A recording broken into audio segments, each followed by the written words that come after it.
So the one thing that I will tell you about myself, so I'm Teresa Nygaard. I am currently the foundation director at St. Luke Hospital in Ronan.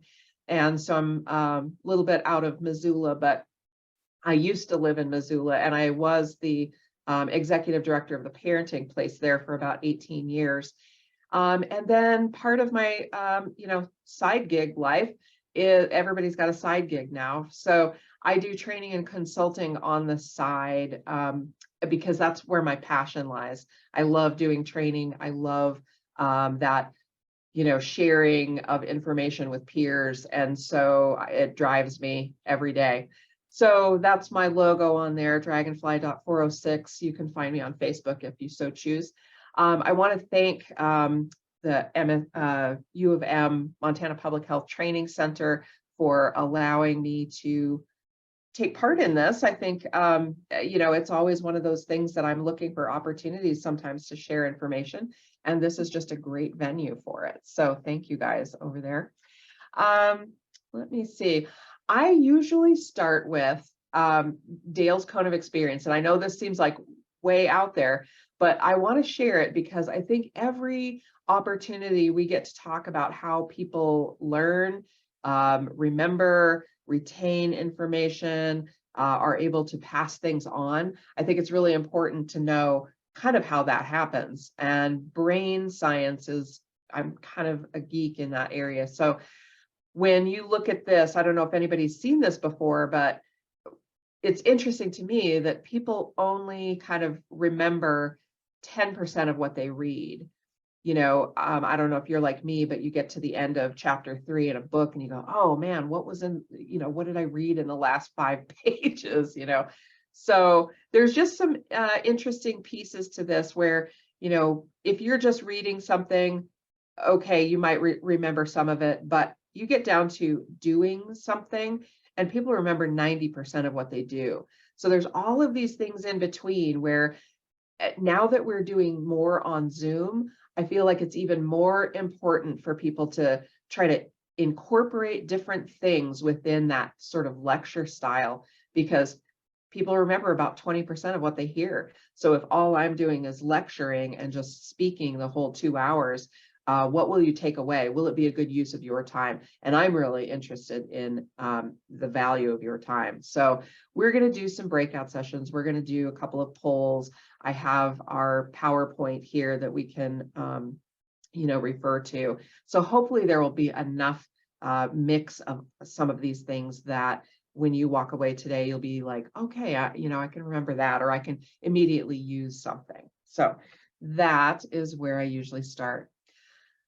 Okay, so conflict management. This is a really interesting concept, conflict management, and people often get it a little bit mixed up with conflict resolution.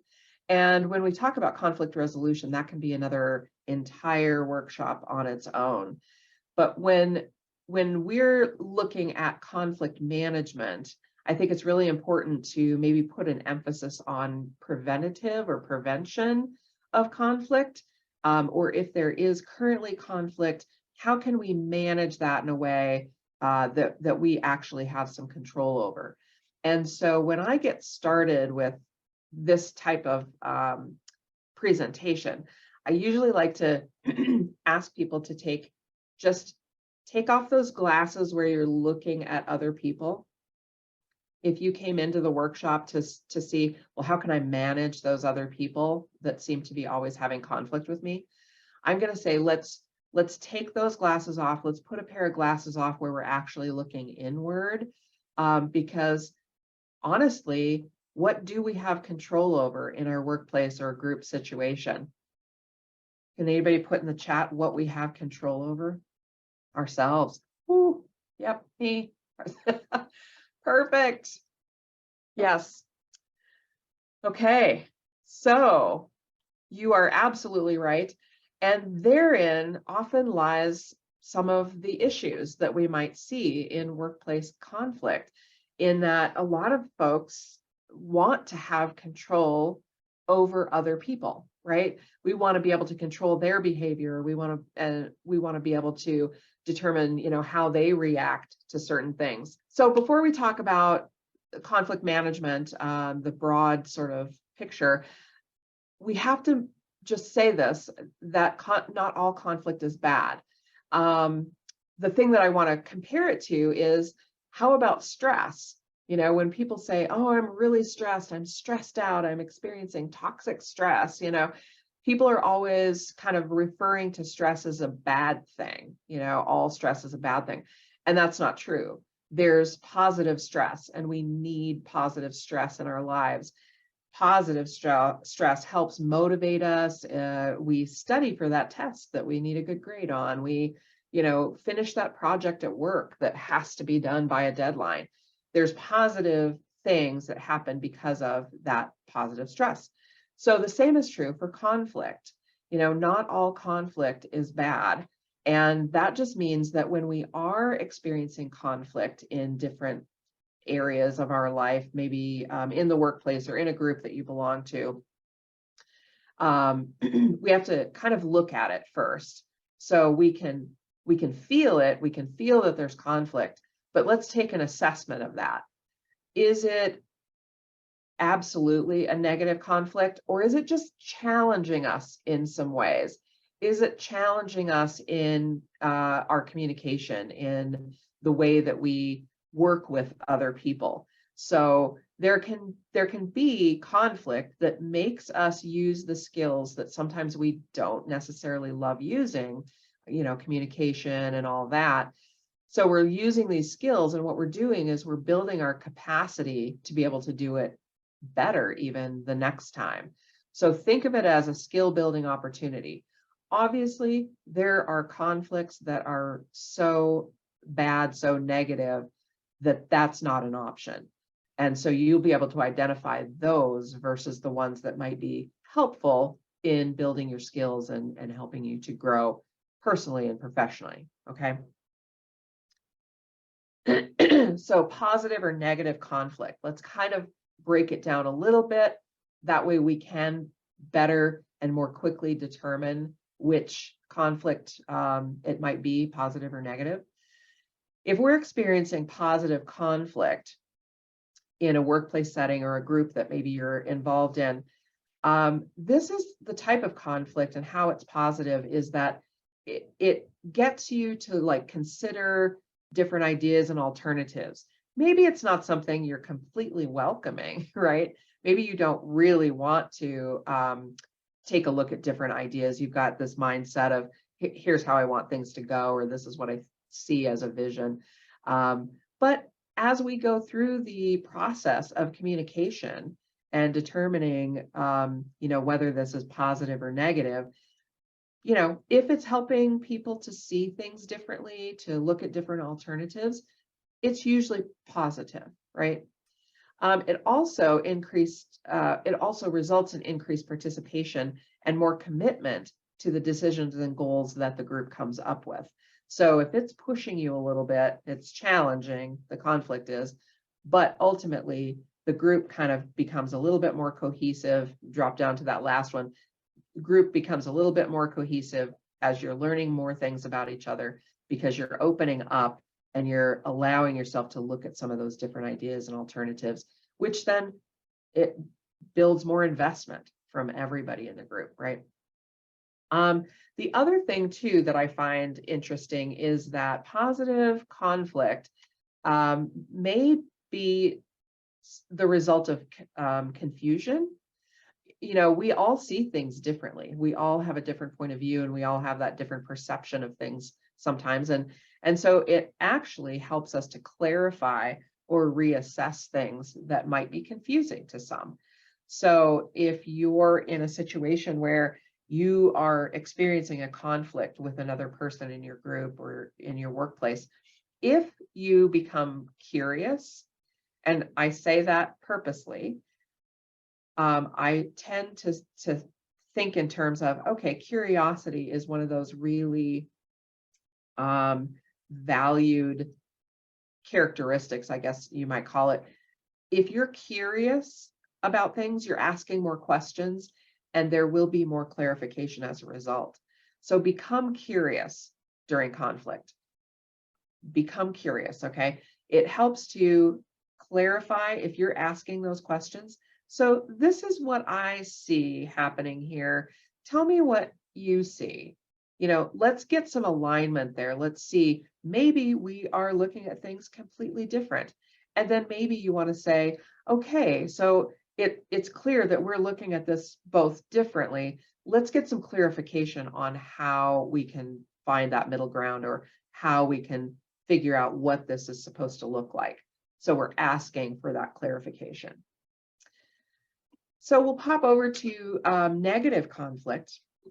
What makes conflict negative? Well, anything that leads to any kind of bullying or harassment or discrimination, that's absolutely the worst type of conflict, and certainly needs to be taken action against. HR department or authorities or something, action needs to take, or people need to take action, sorry. So that is one of the ones that may be more identifiable as negative conflict.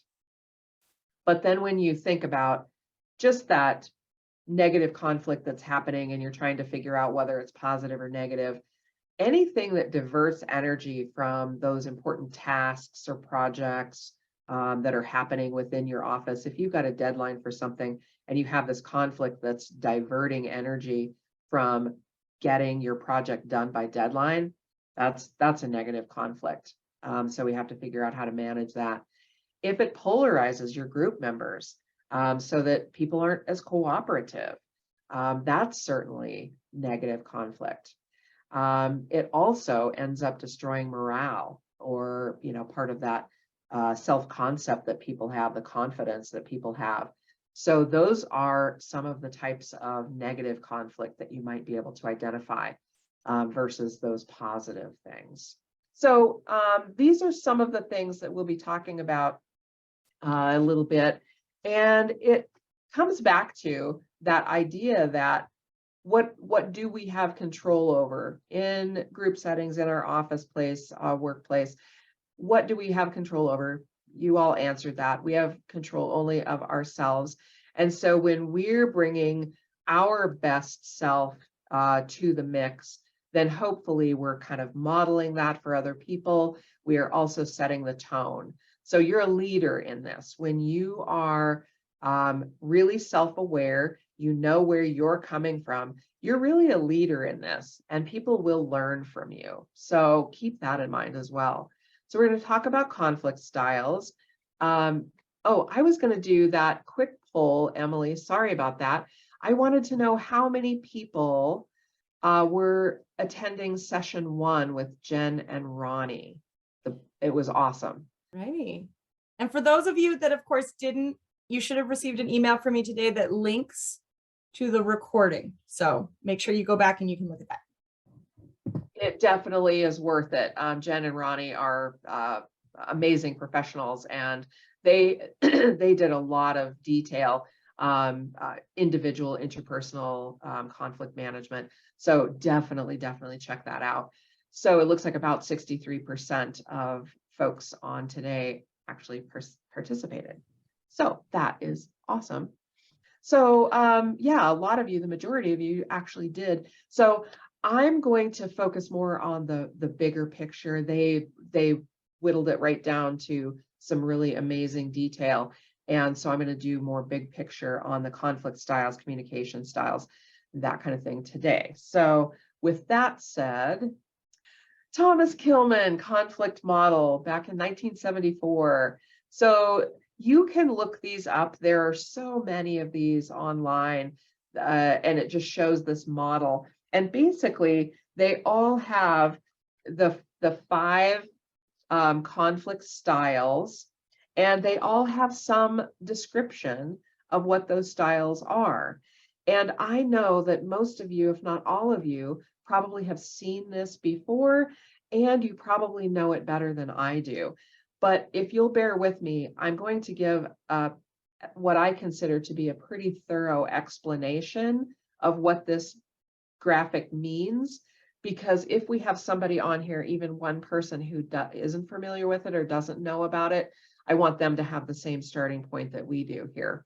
So I'm going to start down in the bottom left quadrant where it says avoiding. So avoiding is a particular conflict style. And I start there usually because that probably predominantly was one of my favored conflict styles throughout my life. I like to avoid things as often as possible, any kind of conflict, which is interesting talking about conflict more in my adult life, in my professional life. But I'm self-aware, so I know when I start to do this. So I'm really keeping tabs on it as a default. So when you look at avoiding that bottom left quadrant, you also see the arrows underneath and alongside. And those arrows just talk about, on the left side, you'll see assertiveness. So you'll see low to high assertiveness. And then down below, you'll see cooperativeness. And that also ranges from low to high. And so avoiding, as you can see, is very low for assertiveness. And it is also very low for cooperativeness. And it's taking a step back from the conflict to let it play out. So you are not directing it, right? You are not participating in it. And I always like to think, I don't know how many people have a reference. I never watched The Simpsons, but everyone's seen that meme where Homer Simpson's backing into the hedge, disappearing slowly, right? Well, that's this conflict style, basically. So you have people who are removing themselves from any kind of conflict because you just don't want any part of it. Low cooperativeness and low assertiveness. All right. So we'll go straight up from that. We'll go to competing up in the top left. Competing, focusing on getting your perspective accepted. Okay, that is your goal, getting your perception or perspective accepted. And if you'll notice, you didn't move on that bar of cooperativeness. It's still very low cooperativeness, but you did go all the way to the top of the assertiveness scale, right? So when you look at that, you see someone who is very intent on getting what they want, and that they probably will be looking at what you want as wrong. So competing, right? So then if we go, we'll pop over to the right-hand quadrant up at the top, collaborating. This is where we come together to develop a mutually beneficial solution. So we're both on the same page, right? We're collaborating. Then if you look at the scale, that is also very high assertiveness. And then it is also very high under cooperativeness. So you're very cooperative, very assertive, and you're interested in both people resolving conflict or collaborating on solutions, right? So then we drop down to the bottom right-hand quadrant, that is accommodating. The difference here is that you have dropped your level of assertiveness. It's very low now. Still very cooperative, but you've dropped down to be less assertive. And you're accepting the perspective of the other party and calling a truce. Okay, you're accommodating. So when we look at the middle quadrant right here, compromising, we're reaching a consensus that's acceptable to all. Now, in a large group, sometimes this is practically impossible, but there's still the effort made to be as compromising as possible. And then you'll also notice that it takes a lot of cooperativeness to make this happen and a fair level of assertiveness to make this happen. So all in all, is this the best, conflict style? Well, it probably results in a lot of good outcomes, as does collaborating. So when you think about your level of assertiveness and your level of being cooperative, compromising and collaborating can be very, very positive as far as outcomes for the group or your workplace. So let's do that poll if we have that ready. And I always laugh because by we, I mean Emily. That's my we. So if you would look at, after hearing all of that, what do you think is your dominant or your primary conflict style? So far, I'm feeling like I'm not alone in the avoiding conflict style. Yeah. All right. We got Okay. 19 last time too. Here we go. Yeah, okay. So look at that. Everybody can see that as far as how many people answered of no one in the competing conflict style. We have the majority of our folks are avoidant. And like I said, I feel like I'm not alone anymore. Collaborating. We have a few people who feel that collaboration is their conflict style more often than not, probably. Accommodating a few more people. And then we have a few also under compromising. That is great. Okay, so good to know. If there's anything that surprised you about picking a dominant conflict style, I want you to hold on to that. You can put it in the chat if you want to as well. But we're going to do our first breakout session based on conflict styles. So we're going to take 10 minutes. And what I'd like to have you all do, this is always challenging too. Sometimes we go into breakout sessions and I'm sorry, we don't have enough people to actually facilitate each breakout room. But if you can think of yourself as a leader in this and go ahead and start conversation, whoever wants to start conversation, please do. And let's make it around your dominant conflict style. Let's talk about the things that make that your primary, why you think it is your primary, and the things that you either might want to change about it or might not want to change about it. Let's start with those questions. So that sounds good. Yeah. You'll see an invite to your rooms. There's 5 in each. All right. So I am so curious because remember we talked about curiosity. I am so curious to hear, was there anything that surprised you about yours or someone else's dominant conflict style? I'm going to say, if anybody has anything pressing that they really want to say, I think we're going to take a couple of minutes, and if you want to unmute and talk about it, feel free to do that in the next minute or two. Anybody have anything? I think our group's main one was that it's easier to resolve conflict in your personal life than in a work setting, because you can remove yourself in your personal life. In your work setting, you're like stuck in that situation as long as it happens. Or yeah. Yeah, good comment, Haley. Thank you. Yeah. Any other comment? I think many of us kind of agreed and like had similar styles in that like we probably tend to avoid the conflict in certain situations, like if we feel like it's unresolvable or like if we've had negative experiences trying to resolve conflict in those situations before, like with those people before. And then that otherwise like a lot of time, and then I think that our default is like, you know, when things aren't going well, when we try to resolve a conflict is to be accommodating. And then, you know, basically it kind of talks about like being kind of like having this feeling of having the people pleasing role.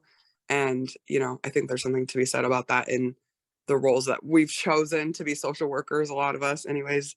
And a lot of us are women, so. Yeah. Oh, excellent comment. There's a comment in the chat. It was nice to hear that others felt similarly with certain people who just want to be a wall in conflict. It's from Belinda. Gotcha. Yeah. Okay. Yes. Okay. Excellent comments. And this is why I like to know sort of where people are at because like I said, we have control over this, over ourselves and how we respond to things. So if we are more aware of our own conflict styles, we can start identifying those styles in others. And those are the places where we can make some changes. Can we, change like a family conflict, even though we know somebody's style?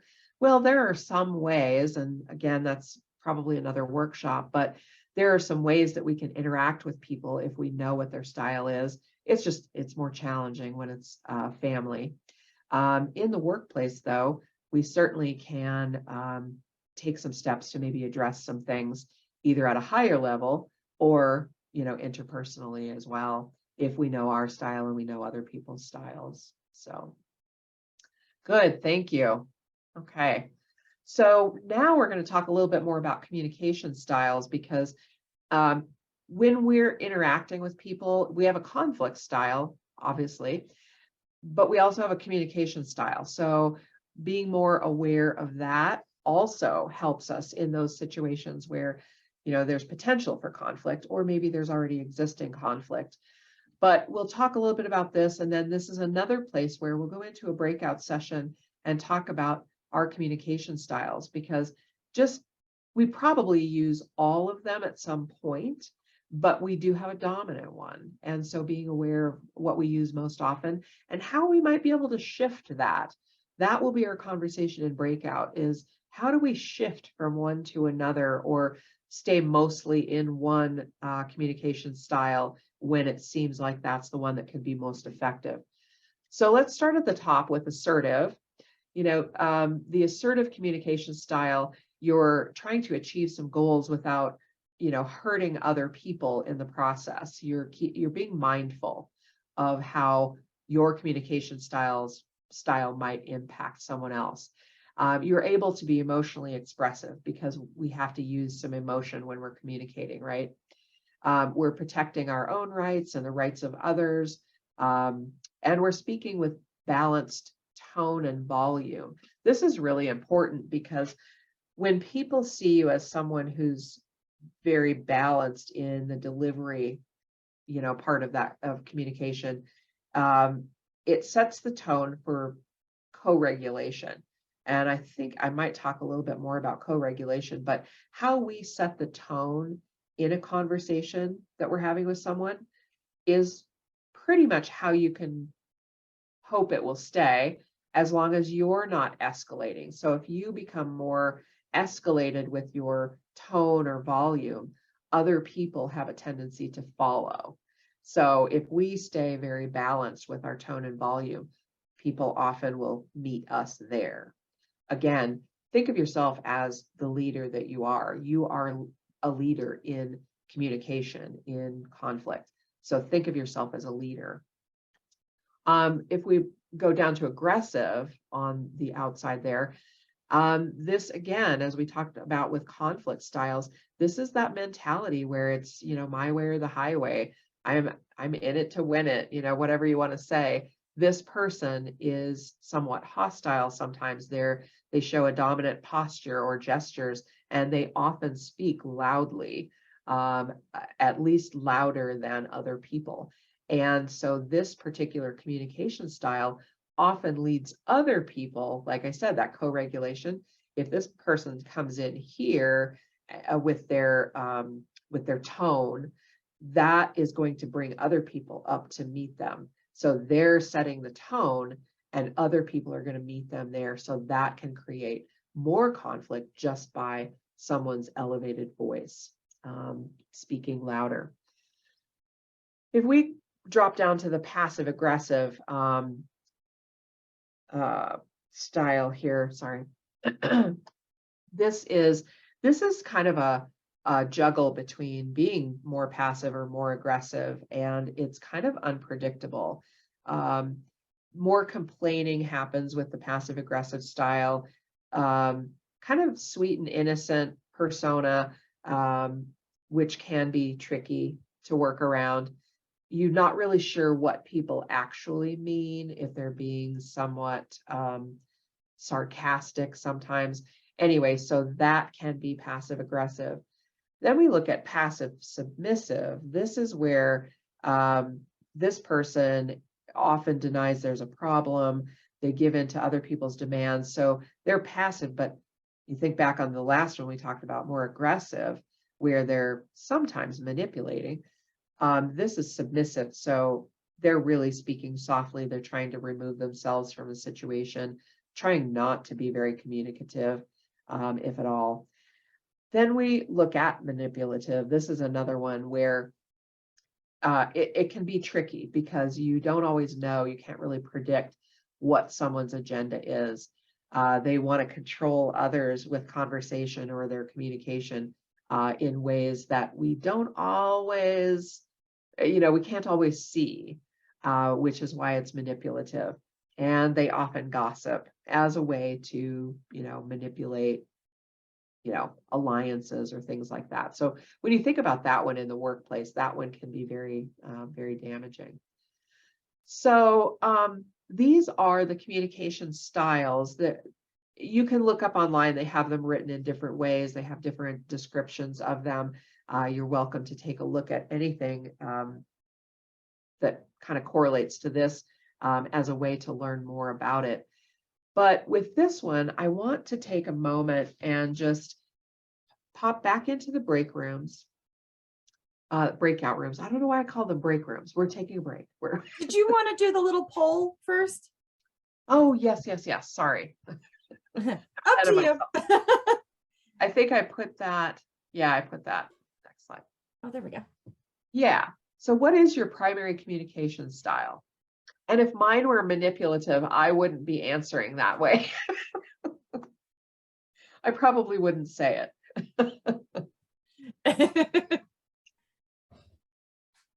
We got one in there. One manipulative. Brave person. I'll own it. Thank you, Chelsea. My best friend's in here, so she'd know I was lying. You're like, I gotta be honest.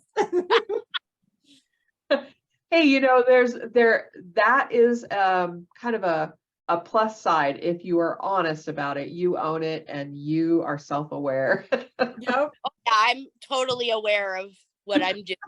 When I'm doing it. Perfect. So this is great. We have the majority of people have answered, and the majority of people feel that their primary communication style is assertive. We have a few folks that feel that their primary communication style is passive. Somebody thinks theirs is passive aggressive, and another person, thank you, Chelsea, you called yourself out, is manipulative, more manipulative. So I'm going to say, let's pop into those break rooms. And as soon as we're done with the break rooms, we'll actually take a little break. But let's go into the break room and we'll have a discussion about your primary communication style, what that means to you. And if you feel that you want to kind of choose a different style to lean into and use more, let's talk about that. Awesome. All right. You should see these are different rooms. You got new people. What I'm hoping is we'll take a minute or two here to kind of process what you did in your breakout session from before break. Anybody have some information they'd like to share about communication style and how you feel like if there's another style that you'd like to lean into, or maybe just a piece of conversation from your group? Jennifer, whose mic isn't working, said, I start off assertive, and if it doesn't go well, I go submissive. Okay. Good comment. I So think I go the other way. we do fluctuate, right? It's not just, we do have a dominant, we do have one that kind of feels more comfortable to us than some of the others, but we do fluctuate between the communication styles. Anybody have any conversation around how you can determine, what you feel in particular conflicts? Like if it's a more negative conflict, do you have something that you fall back on? Or if it's a positive conflict, do you have another style that you tend to go with? I will say that, like, in a work environment, to me, it's more assertive. I feel like there's maybe like some like employee rights, where it's like, if something's not working, my voice should be heard, blah, blah, blah. But in personal relationships, there's sometimes where I just want to keep the peace so I don't rock the boat, for better or worse. And so sometimes that one's a little bit more just accommodate, a little bit more passive and move on. Right. Okay, great. Yeah, good comment. I think, and a lot of folks, you know, depending on the situation, probably would agree that you have kind of a default for different situations sometimes. So good. Okay. Let me see if I can get, okay. So the next thing we're going to talk about is some listening skills.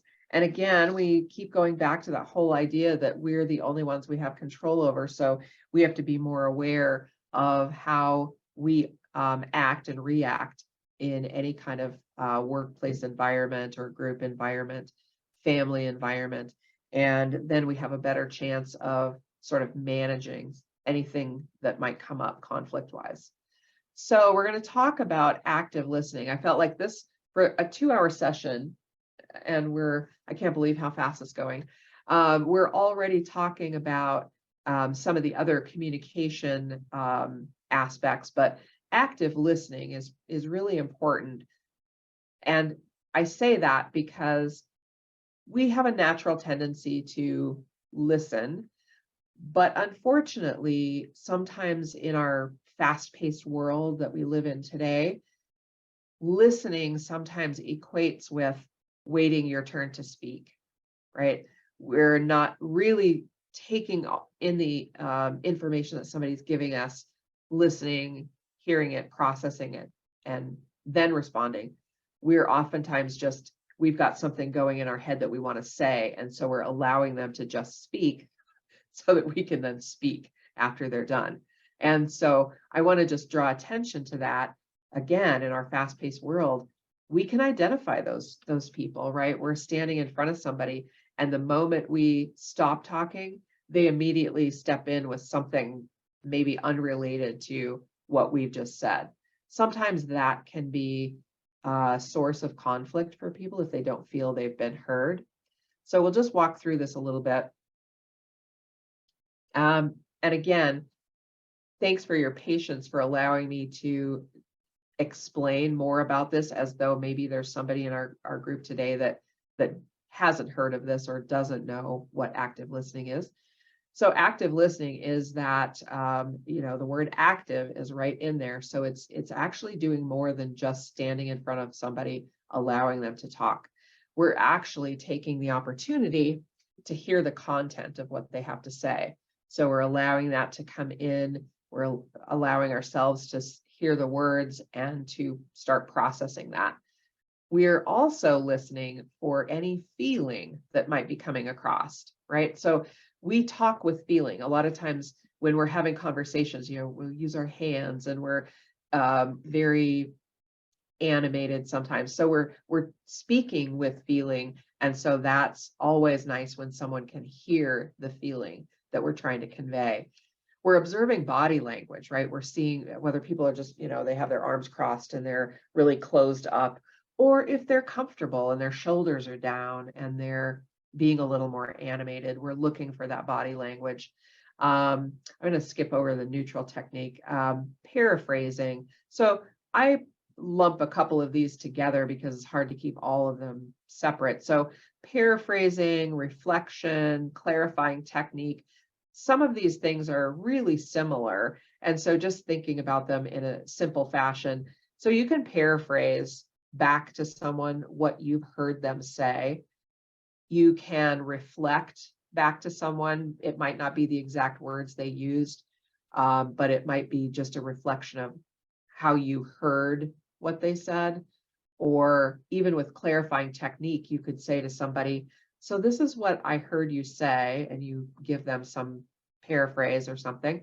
And then you say, is that accurate? Would you say I'm understanding what you told me? So we can clarify a little bit. And then maybe summing it all up at the end. We might have questions too. But also, I go back to self-awareness all the time, because when we're practicing active listening with with people in our workplace or groups that we belong to. When we're practicing that active listening, we're also needing to be very self-aware. We need to be aware of our own body language. We need to be aware of how we respond with the paraphrasing or the clarifying or questions. Because I'll tell you, if you're sitting across from somebody who is looking over your right shoulder at something that's going on behind you, how does that make you feel while you're trying to talk to them? Probably not heard, right? You can't feel heard if somebody's not giving you basically their undivided attention. So these are just some of the things that we can practice. These are skills. We can practice these things in the next interaction you have, whether it's just interpersonally or in group settings. But practice some of these things, because practice always makes us better at what we're doing. And really, when our goal is to have less conflict in the workplace, again, we're leaders in this. We're modeling some of the stuff that others will learn from us in those settings. There are also some barriers to active listening. And what I mean by that is there may be language barriers in the workplace or in groups that you belong to, where it's not easy to actually listen and understand what someone is saying. So there's that as one of the challenges. There are these really deep-rooted or deeply held beliefs that people have, and they're unwilling to see, from someone else's perspective. That can be a challenge to active listening. Intolerance. Diffidence has to do with your confidence in understanding what someone is saying. So diffidence, an example of that would be if you're listening to somebody who is, let's say they are a brain scientist and they are talking about how the brain works, and you feel kind of a low level of confidence in understanding what they have to say, that's going to be a barrier to you asking questions or paraphrasing or reflecting back to them, because you're not sure you understand what they said. So that's kind of what that refers to. If there's any negativity or prejudgment of people. Partial listening, we talked a little bit about that. When people are distracted and they're looking at something over your right shoulder, or they're looking at their phone while you're talking, those are all sort of partial listening things that interfere with the communication and the ability for a person to feel heard. Also goes along with lack of interest. You show lack of interest when you're looking at your phone while somebody's speaking. And so it's natural for them. And that could be, so all of these barriers in and of themselves, we can look at, we can work on, we can identify, and then we can help others, understand how this can be barriers and how conflict might actually be a result of some of these things in the workplace too. Any questions on that or any comments on it? Jennifer says, oh my gosh, I absolutely hate when people start looking at their phone when I'm talking to them. It's so rude. This day and age, right? None of us want to do it, but we've got everything. Our technology is set up to notify us, when somebody, even if we have it on silent, sometimes it still vibrates in our pocket or, in our hand. And so we do that quick, check just to see who sent us what. And so any little deviation from actual listening shows as lack of interest or, partial listening. So keep those in mind, as I know it's hard in the technology world we live in. So any other comments? We're going to go through this. I know we have a little bit of time. We're going to stop probably 10 minutes before so that we can, sorry about this, so that we can have some question answer. And I'm really hoping people do have some questions or comments at the end. I'm going to stop share because I'm going to go back to active listening. This is funny. it's funny to me. I hope it's funny to you. It just gives us a little break in the content here. And I want to show you a video that really illustrates the difference between active listening, but in a very funny way. Don't take it too personally here. First, there was PlayStation, aka PS1. Then there's PS2, PS3, and now PS4. And that makes sense. You'd think after Xbox, there'd be Xbox 2. But no. Next came Xbox 360. And now, after 360, comes Xbox One. Why one? Maybe that's how many seconds of thought they put into naming it. Can you get the butter, please? You know, however, with the Xbox One, I can control my entire entertainment system using voice commands. Up until now, I've had to use Leonard. Then get the other one. Pass the butter. Hang on. I don't feel like you're taking this dilemma seriously. Fine, Sheldon. You have my undivided attention. Okay, now, the PS4 is more angular and sleek looking. No way! It's true. The larger size of the Xbox One may keep it from overheating. You wouldn't want your gaming system to overheat? No, see, well, you absolutely would not. And furthermore, the Xbox One now comes with a Kinect included. Included? Yes. Not sold separately. Although the PS4 uses cool new GDDR5 RAM, while the Xbox One is still using the conventional DDR3 memory. Why would they still be using DDR3? Are they nuts? See, that's what I thought. But then they go and throw in an ES RAM buffer. Oh, wait a second. Who's they? The Xbox. You're kidding! No, I am not. And this ES RAM buffer should totally bridge the 100 gigabit per second bandwidth gap between the two RAM types. This is a nightmare. How will you ever make a decision? See, I don't know. What should I do? Please pass the butter!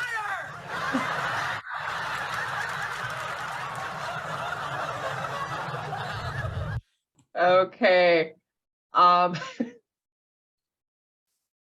How'd you feel about that? I feel like I've played that game. Okay, so yes, Sheldon and Amy having this. I don't encourage paraphrasing, reflecting, and using that style of active listening in such a sarcastic manner that Amy used, but you could definitely see the change, you know, and that's how people feel. Like once you say, okay, you have my undivided attention, and then you start doing those active listening skills, people are like, okay, you're hearing me. You've heard what I said. So I just feel like it's just one of those funny things where when you can see it in a dramatic way, sometimes it makes more sense. So any other comments on that? All right, so the next thing that we're going to talk about, has anybody, say it in the chat, have any of you ever heard reference to the ladder of inference? So the ladder of inference, I feel like this is just another one of those places where, you know, conflict can come from a lot of different things, and sometimes we don't even know where it starts. And so this is always good. And again, we're reflecting, we're being self-aware, we're understanding how this impacts us, but then it also allows us to understand how it might impact other people and how other people might be doing this as well. So just a little walkthrough. We have observable data and experiences every day, right? Let's use the workplace. We go into the workplace. We have observable data and experiences that we capture on an ongoing basis. So what we do with that, all of that data, there's a lot of it. We select particular data from what we observe. We take pieces of the data. And based on our own belief systems and the way that we look at things, we're selecting pieces of data from what we observe because we can add meaning, either cultural or personal. We can add meaning to that data based, again, on our own personal beliefs and kind of the way we look at the world. Then we make assumptions based on those meanings that we have added to that data, and we tend to draw conclusions based on that. So this then, you have beliefs about the world, and it's influenced by all of this stuff that you've just done with that data. And then you take your action based on that. So my question to you is, what if, because of your beliefs, your perspective of the world, you're choosing only one type of data? What if you're not using all of the data that you have that's observable? Here's an example. And I'm taking you through one of my examples that I created based on an experience that I realized I was having. So I'm taking, and this is workplace, I am looking at all of the observable data that I have in my workplace. I am the executive director. I am hiring people. And so a lot of my staff are very young. So this is observable data, right? My staff are young. They tend to utilize their break times, their lunch times. They want to balance their home, family, work lives. And they want to do more ongoing education or staff development. So this is my data, right? So I'm filtering through that data and I'm choosing the data that I want. So when I look at that data, I'm kind of interpreting that I've got young people on staff who are not choosing to work late and work till the job is done necessarily. And that, again, I'm taking the data to mean that their current position may be not enough for them. I add meaning to this, and the meaning that I add to it is that, wow, I'm starting to question their work ethic, right? So then the assumptions that I make is that they don't prioritize their work, and they don't understand what I'm careful with my words here because we all have a different work ethic. We all have a different view of what work ethic is. So I want to make sure and let you know this was my work ethic I was comparing to. So they don't understand my work ethic, right? That's the reality. So then I draw conclusions and I conclude that these young people that I have on staff, they don't have the same work ethic that I do, and they don't care about the quality of their work. So then I kind of update my beliefs about the world, and that affirms for me that my belief is younger people lack the capacity to produce high quality work because their work ethic is different than mine. Okay, so that's my update.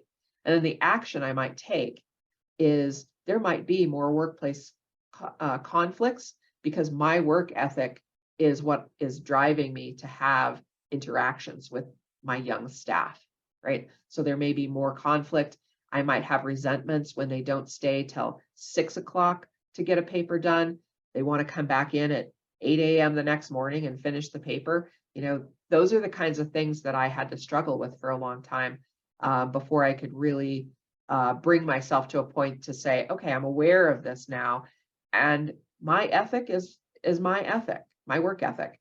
Other people have different work ethics. Other people have the desire and ability to want to balance, a better balance, healthier balance, work, life, home, those kinds of things. I really had to stop and talk to myself about that. Can you all, like, is this something that you can all identify with this in one capacity or another? Have you done it, maybe in simpler terms, but have there been times in your life where this may have been something you weren't aware that it was the ladder of influence or inference, but in some capacity? In the chat, can you either say yes or no? We've got a yes, yes, yes. I'll say this is really cool. Someone just said absolutely. I think this is so neat to actually visualize. Because yeah, I've done this, but I've never seen it written out this way. Right? It is a process. And again, when we think of our brain and how the processes work within the brain, sometimes we're not, the brain doesn't always let us in on what it's, doing. I always say that I've got a couple of roommates up here and they're not very good at communication sometimes. And so this is this, I won't say the same. It's similar when we talk about implicit bias. We all have bias, but we're not always aware of either what we think about when it comes to bias, how we talk about it, or we might be in complete denial. We say we're completely non-biased. I used to say that about people who would say, oh, I'm completely non-judgmental. And I would say, okay, because we all have that tendency to be judgmental. It's just how do we act on it, differently. Any comments that anybody would like to share? I know we had a couple no's, so a couple people maybe aren't thinking that this has impacted them. Okay, so I just want to remind you that you do have your handout. I think, where's my camera? So Emily was able to send out the handout on this ladder of inference so that you can walk through it. It has a couple of examples at the back, workplace example, in meetings. So anyway, hopefully that will help a little bit. And again, being a leader, you can share this with other people as well. Might be a staff meeting topic or something like that, just a way to share the information. So when we talk about workplace culture or any kind of groups that you belong to, there's a culture, either already existing or as you start out, you're trying to create. And when we talk about creating a culture or trying to redesign a culture in the workplace, redefine it, we want it to be one of respect and civility, right? That's going to lead us, as the graphic down here, that's going to lead us to have more engagement among the members of that group or that workplace. With engagement, we're going to be higher performing. There's more productivity and more growth ultimately. So this is what we're striving for, and for other people to understand what that looks like, because, quite frankly, I'm not sure that everyone understands what a workplace culture of respect and civility looks like necessarily. So sometimes you have to draw it out, like the ladder of inference. When you actually see it in writing, then you can kind of go, oh yeah, I do recognize some of the processes here. So when people can see what is expected in the workplace, and that is respect and civility, the ability to have conflict in a positive way and to manage those conflicts that seem to be a little bit on the negative and unproductive side. So in a workplace that lacks civility and respect, that outcome can be really harmful to the organization and the workers in different ways. Some of those ways might look like exhaustion. People are emotionally exhausted, or they have health problems as a result of a workplace that just isn't built around respect and civility. There will be increased conflict. There definitely will be increased conflict. Increased absenteeism, because quite frankly, when me as a professional avoider, when you want to avoid something, you just don't show, right? That's the ultimate avoidance. So absenteeism may be high. There will be, for the liability side, whether it's just in your workplace, you're going to have a workplace that is opening itself up to a lot more legal risks, increased grievances that happen. And then ultimately, like we were talking about, there are just certain things that you have to take steps to quickly end. Workplace bullying is one of those, because that has some very, very damaging outcomes that happen as a result. So those are the kinds of things we really want to get on top of. So I wanted to leave time to talk just a little bit, 5 minutes maybe, about a trauma-informed approach to conflict management. And the reason that I want to say in terms of trauma-informed approach is I want us to take all of what we talked about today and kind of put it under the lens of being very self-aware, understanding that others have different ways of looking at things, different ways of reacting to things. And a lot of that is based on how our brains are wired from early in our lives. And so that brain wiring, I won't go into the whole brain science behind it, but we each have experiences, and every one of us in this group today have different brain wiring, brain architecture. So none of them look the same, but we understand that people who are exposed to early childhood trauma, toxic stress, have brain architecture that lends itself to react more quickly sometimes, be more edgy. There's characteristics that go with that. And I also want to say there is no good versus bad brain wiring. We all have different brain architecture, and that's the word to use. It's all different. It's not good or bad. There are a lot of things that come from brain wiring where people have been exposed to trauma early in lives. And in another presentation I refer to some of those characteristics as, superpowers. So that's for another time. But anyway, when we have the understanding that people's brains are wired differently, and so that makes them respond differently, when we meet that with compassion and empathy versus an escalated tone of frustration or anger, we're going to have a different outcome. So if we can be assertive, we'll go back to that. If we can be assertive, but we can meet people with compassion and empathy and understanding, we're going to have some different outcomes with those conflicts. The 5 pillars of the trauma-informed process, if people are interested in looking more into creating that, that workplace culture around civility and respect, these are some of the places that you'll want to ensure are in place. And safety is critical. People need to feel physically and emotionally safe in their space.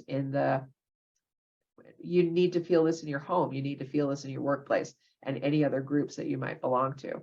So it's critical. How do we set that up so people do feel that safety, that sense of safety? Trust is critical. If we don't trust other people, there are going to be more conflicts because that lack of trust just, creates it. So we want to ask for clarity on things. We want people to be transparent. We want to have boundaries and use our assertive skills, but we also want to be consistent so that people can predict what things are happening in what order. Choice, we want everyone to have choice. I love to have choices, maybe not too many because then I can't choose, but we all want to have choices. And we might not be able to have top level choices, but there are places in every workplace or every group you're involved with where there can be some choice. And so how do we make that happen? Collaboration, also key. When we're sharing that decision-making power, we're sharing the investment in the outcomes or the goals, that's where people are coming together. They're more cohesive, much less opportunity for conflict. And empowerment. This is an area where, we want people, again, like collaboration, we want people to have the ability to feel investment in what's happening. And so when we allow for opportunities, it's not just up to us, but there have to be built-in opportunities for people to make decisions and to be able to make choices for themselves. So those are the 5 pillars. Let's see. So wrapping up, we'll take a moment to just think about your workplace, your group that you're involved with. And I just want to take a moment, and if you have some questions or comments, let's just start with that at the end here. How do you feel about all of the information? I'm not going to read this verbatim, but I want to know, how are you feeling about all the information that we shared today? Are there areas where you are kind of feeling more self-aware of your place in things, your role in things? Are there any areas that you want to begin to explore more because of this? Can I hear from a few people? I'll say that I have a comment that I would like to share some of this content with just other employees. Like, this gives me some perspective, and I think there's some people in my organization that could benefit from also investing some time in learning about this, and that, just making sure that they have access to this can make that whole group environment a little bit better. Great. Thanks, Emily. And I would say, if you're using your assertive skills, assertive communication, you could say to somebody, I just got off this Zoom meeting and we shared some information back and forth. I thought it was great. I'm going to pass it on to you if you don't mind. Tell me what you think of it. And that could be a lead in instead of, here, I think you need this. Who else would like to share? I know there's got to be somebody else out there that wants to share something. Jennifer says, this has reminded me that I am only in control of me and my actions. I can't tell you how many times I've wanted to be in control of someone else. Sarah says, killing the ego is fundamental and an ongoing process for most of us. Yes, right. Yeah. Okay. Well, I'm going to say thank you to everyone for your attention and time today. I know your time is so valuable. I hope that you felt like some of the information was new, inspiring, even if it was old information, maybe there was another perspective that you'll take away. I do hope that it was a good use of your time today.